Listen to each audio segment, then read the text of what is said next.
everyone. Let me show you how we'll use the shoulder wand to practice shoulder internal rotation while lying flat on the back. Now we're going to do this with the arms positioned at 90 degrees horizontal abduction.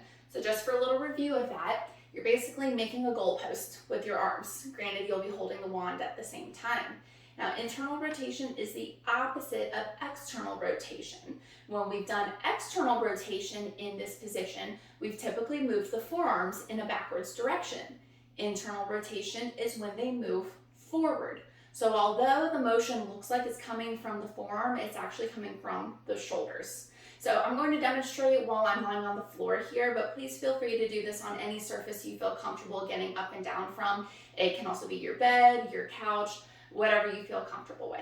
Okay, so here we go. All right, so you can have the knees bent and the feet flat if that's more comfortable for your back, or you can have the legs stretched out in front of you, whatever you like.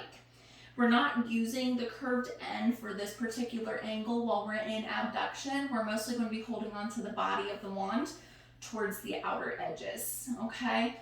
Now, I'm going to go ahead and get my elbows in position so that they're in line with my shoulders. Okay, I'm parallel to the floor here, and then my fists are up to the ceiling to begin with, palms forward. So I'm making sure shoulders are pulled down and back so I don't get any hiking up to my ears, but definitely make sure you're avoiding any arching in the back. That's not going to be very healthy for the spine.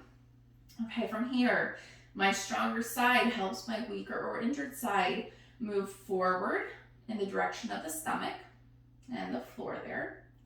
Once I get as far as I can handle without my shoulders rising up from the floor, I'm going to hold for about 5 seconds, and then you'll slowly return back to where you started.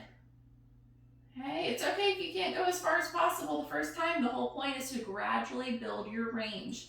Make sure you're keeping yourself in as much of a pain-free range as possible.